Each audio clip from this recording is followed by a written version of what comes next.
Yes, good morning, children. This is the second lecture after conservative and non-conservative forces and potential energy. तो हम लोगों ने potential energy का जो first form पढ़ा था वो था gravitational potential energy.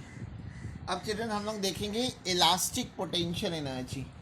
Elastic potential energy, देखिए अगर कोई स्प्रिंग अगर है, कोई वेटलेस स्प्रिंग है, तो अगर मैं उस स्प्रिंग को कंप्रेस कर रहा हूँ या स्ट्रेच कर रहा हूँ, अगर मैं किसी स्प्रिंग को दबाऊँ या उसको खींचूँ, उसको स्ट्रेच करूँ या कंप्रेस करूँ, तो स्ट्रेच करने में भी हमको कुछ एक्सटर्नल वर्क करना पड़ेगा और कंप्रेस करने में भी कुछ एक्सटर्नल वर्क हमें करना पड़ेगा. हमें अपनी कुछ एनर्जी लॉस करनी पड़ेगी. जितनी हमने अपनी एनर्जी लॉस की होगी वो इस एनर्जी स्प्रिंग में पोटेंशियल एनर्जी के फॉर्म में स्टोर्ड हो जाती है.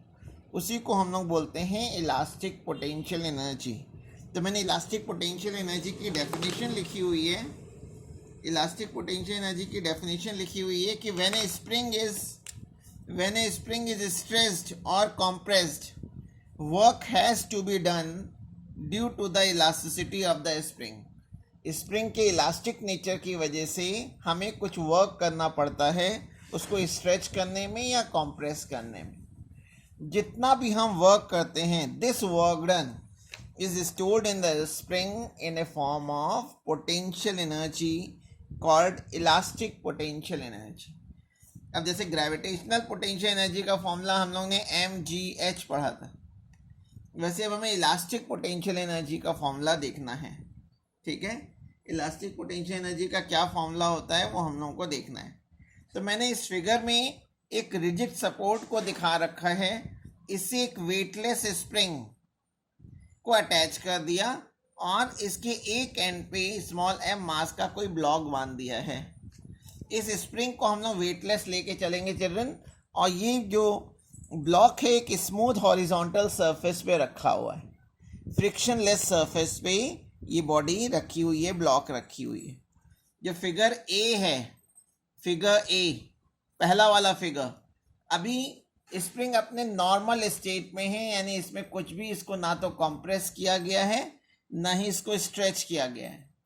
ठीक है, तो हमने यहाँ लिख दिया है कि let there is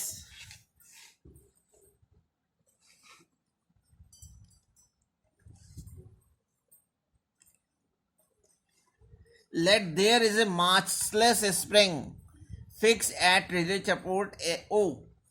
fix at rigid support at O. तो डायग्राम में मैंने O पॉइंट पे एक स्प्रिंग को फिक्स कर दिया है और उसके एक एंड पे स्मॉल m मास का कोई ब्लॉक बांध दिया है. ठीक है, अब जब इसमें हम एक फोर्स अप्लाई करेंगे, अगर मुझे इसको इसकी लेंथ को बढ़ाना है, इसको स्ट्रेच करना है, तो मैंने सपोज कर लिया है कि when a force F dash, इसमें मैंने एक फोर्स F डैश अप्लाई किया है.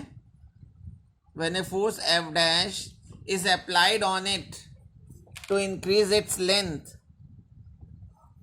and in turn, देखिए जब हम स्प्रिंग को खींचेंगे, जब हम external force F dash apply करेंगे स्प्रिंग की लेंथ बढ़ाने को, तो देखिए स्प्रिंग की टेंडेंसी होगी कि वो वापस अपने उसी पोजीशन में आ जाए.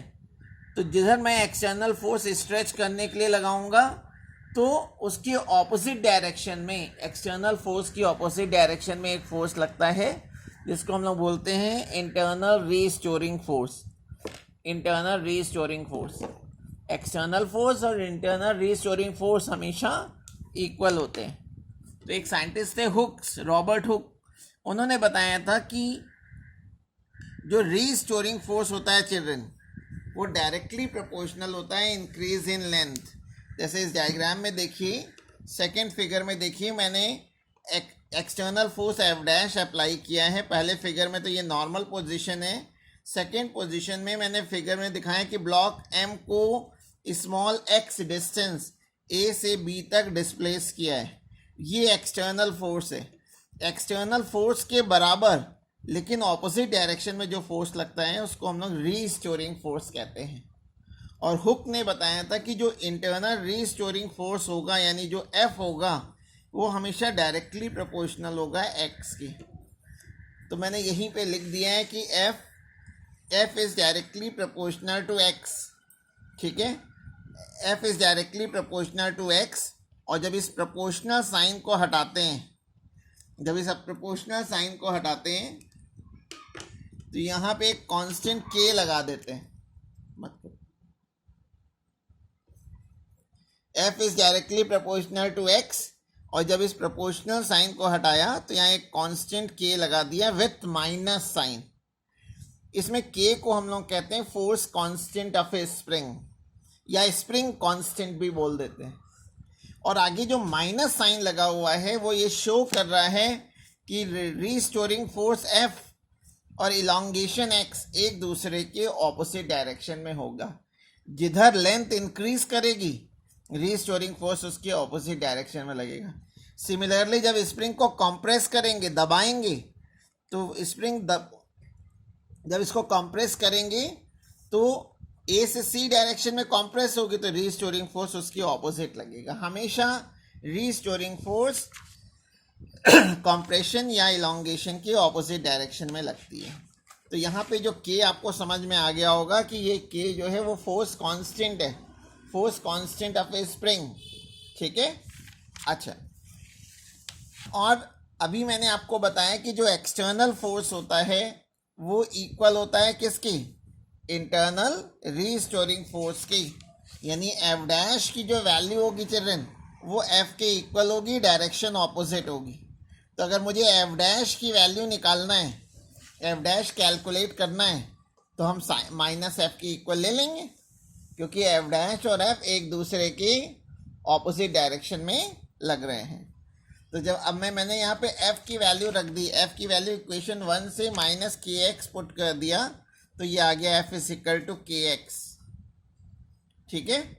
और अगर स्प्रिंग की लेंथ बहुत थोड़ी सी बढ़ानी हो, डी एक्स डिस्टेंस अगर बढ़ानी हो, तो कितना वर्क करना पड़ेगा, तो work done in stretching the spring, work done in stretching the spring by a distance d x.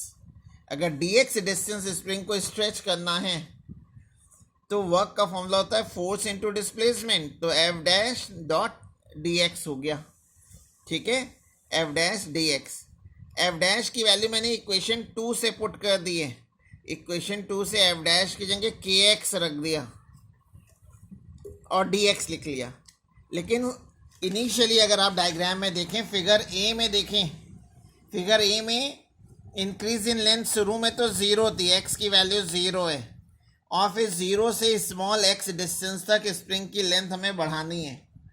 तो टोटल लेंथ 0 से लेंथ x तक बढ़ाने में टोटल वर्क कितना करना पड़ेगा, total work done in stretching a spring from x is equal to 0 to x is equal to x।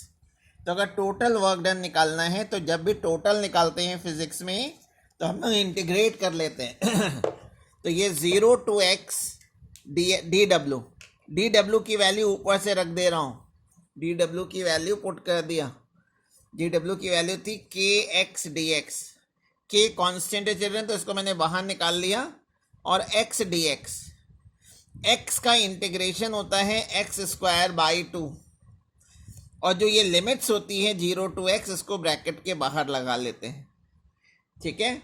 फिर हम लोग पहले x की जगह अपर लिमिट, फिर माइनस साइन लगा करके लोअर लिमिट रखते हैं, तो जिससे ये फॉर्मूला आ जाता है W is equal to half k x square, half k x square. ये हमने वर्क किया है स्प्रिंग की लेंथ को 0 से x तक बढ़ाने में।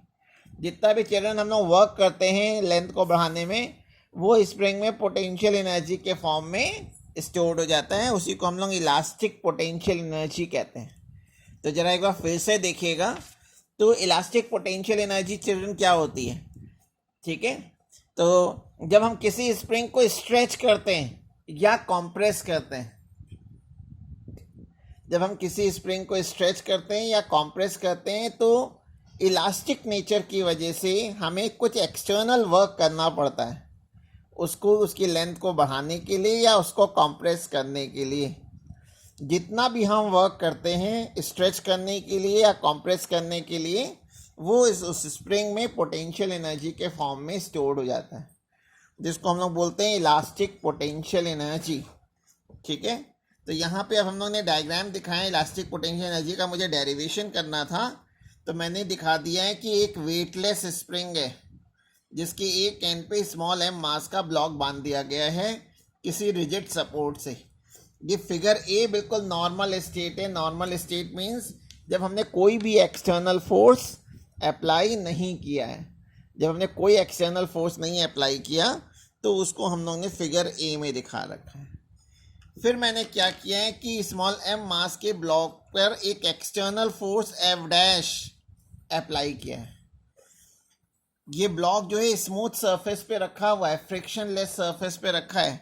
जब मैंने एफ डैश फोर्स अप्लाई किया यानी इस स्प्रिंग ब्लॉक को खींचा, तो अगर हम ब्लॉक को पकड़े रहे तो आपको लगेगा कि स्प्रिंग वापस अपनी उसी पोजीशन में आने की कोशिश कर रही है। तो इस एक्सटर्नल फोर्स एफ डैश के ऑपोजिट डायरेक्शन में जो फोर्स लगता है, जिसको मैंने एफ सिंबल से लिखा हुआ है, इसको इंटरनल रीस्टोरिंग फोर्स कहते हैं।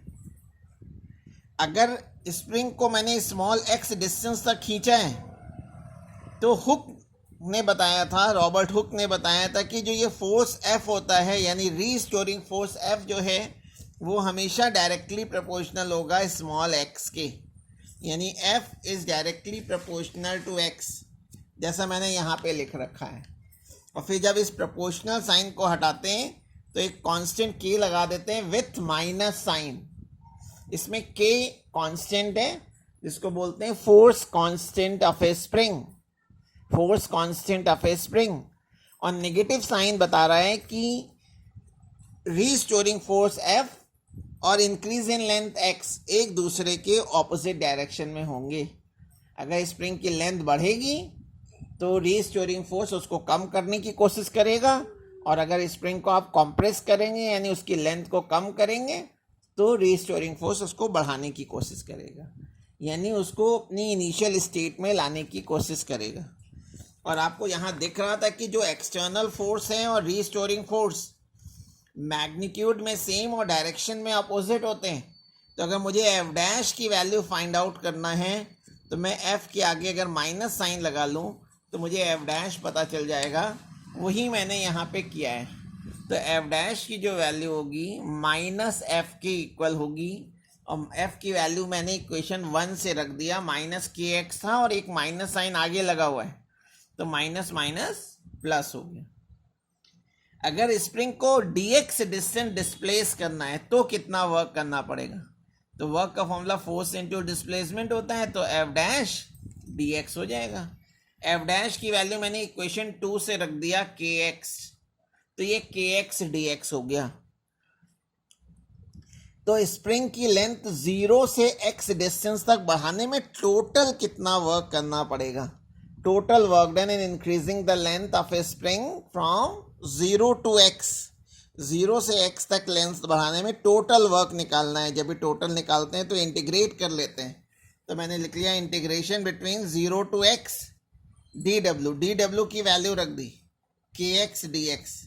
k कांस्टेंट है, बाहर निकाल लिया, और x का इंटीग्रेशन जो होता है वो x स्क्वायर बाई 2 होता है। और जो ये लिमिट्स होती हैं इनको रेक्टेंगुलर ब्रैकेट के बाहर रख देते हैं। पहले x की जगह अपर लिमिट, फिर माइनस साइन लगा करके लोअर लिमिट। तो ये चिल्ड्रन फॉर्मूला आ जाता है w is equal to half k x square. ठीक है, और यही जो वर्क डन है हमने किया होगा, और ये वर्क डन स्प्रिंग में पोटेंशियल एनर्जी के फॉर्म में स्टोर्ड हो जाता है। तो elastic potential energy U is equal to हो जाएगा हाफ के एक्स स्क्वायर। अब इस इक्वेशन को अगर आप देखें तो लेफ्ट हैंड साइड में इसकी पावर है 1, लीनियर इक्वेशन है, 1 पावर की इक्वेशन है, और राइट हैंड साइड में जो है x का स्क्वायर है। जब कभी भी एक तरफ लीनियर हो और दूसरी तरफ क्वाड्रेटिक हो तो उसका ग्राफ जो है वो पैराबोलिक बनता है। तो ये जो ग्राफ मैंने अलोंग x एक्सिस डिस्टेंस को लिया हुआ है और अलोंग y एक्सिस एनर्जी को ले रखा है। अगर मैं यहाँ पे x की वैल्यू 0 पुट कर दूँ तो पोटेंशियल एनर्जी 0 हो जाएगी, जो कि यहाँ पे नज़र आ रहा है। और जब x की वैल्यू मैक्सिमम होगी तो ये मैंने इधर मैक्सिमम डिस्टेंस को, राइट साइड की मैक्सिमम डिस्टेंस को बी पॉइंट पे ले लिया है और लेफ्ट साइड को सी पॉइंट पे ले लिया है। तो ये जो ग्राफ बन रहा है इस तरह का एक पैराबोला बनेगा, ठीक है। तो ये जो कप शेप का जो आया है, कप के शेप का जो आया है, ये पैराबोलिक शेप कहलाता है और ये पोटेंशियल एनर्जी। और बिल्कुल इसका इन्वर्टेड कप जो बना होगा, इन्वर्टेड पैराबोला जो बना होगा, वो काइनेटिक एनर्जी को बताएगा। और काइनेटिक एनर्जी और पोटेंशियल एनर्जी का सम हमेशा कांस्टेंट रहता है, तो कांस्टेंट के लिए एक हॉरिजॉन्टल लाइन खींच देते हैं। ये टोटल एनर्जी को बता रही है, यानी काइनेटिक एनर्जी और पोटेंशियल एनर्जी का जो सम है वो एक हॉरिजॉन्टल लाइन से दिखा देते हैं। ये मोस्ट इंपॉर्टेंट डेरिवेशन चिल्ड्रन है, बहुत एग्जाम में आता है। इसको हम लोग ग्राफ से भी कर सकते थे। अगर ग्राफ से करना है तो जो हमारी ये जो इक्वेशन है F dash is equal to k x, F dash is equal to k x में देखिए कि एफ डैश और एक्स आपस में डायरेक्टली प्रोपोर्शनल है। और जब एफ डैश और एक्स के बीच का हम ग्राफ बनाएंगे, डायरेक्टली प्रोपोर्शनल में ग्राफ एक स्ट्रेट लाइन होता है। इस ग्राफ में मैंने एक पॉइंट Q ले लिया और वहाँ से एक्स एक्सिस पे परपेंडिकुलर ड्रॉ कर दिया। इस पॉइंट को मैं P कह दे रहा हूँ। तो अगर मैं ट्राइंगल OPQ का अगर एरिया निकाल दूँ तो वही हमारी पोटेंशियल एनर्जी होगी, इलास्टिक पोटेंशियल एनर्जी। तो इसका एरिया हम लोग राइट एंगल ट्राइंगल के एरिया के फॉर्मूले से निकाल लेंगे, half OP into PQ। OP की वैल्यू स्मॉल x सपोज की है और PQ को देखिए y एक्सिस के अलॉन्ग है और y एक्सिस के अलॉन्ग f डैश है और f डैश की वैल्यू kx है, ठीक है ना। तो अगर हाफ x इंटू kx कर लीजिए तो आपको यही फॉर्मूला मिल जाएगा। ये ग्राफिकल मेथड कहलाता है और ये इंटीग्रेशन कैलकुलस मेथड कहलाता है। CBSE के कोर्स में कैलकुलस मेथड से ही ये डेरिवेशंस करने होते हैं, ठीक है। तो ये इलास्टिक पोटेंशियल एनर्जी का डेरिवेशन था। अब इसके बाद जो मेरी नेक्स्ट हेडिंग होगी वो है law of conservation of energy या principle of conservation of energy.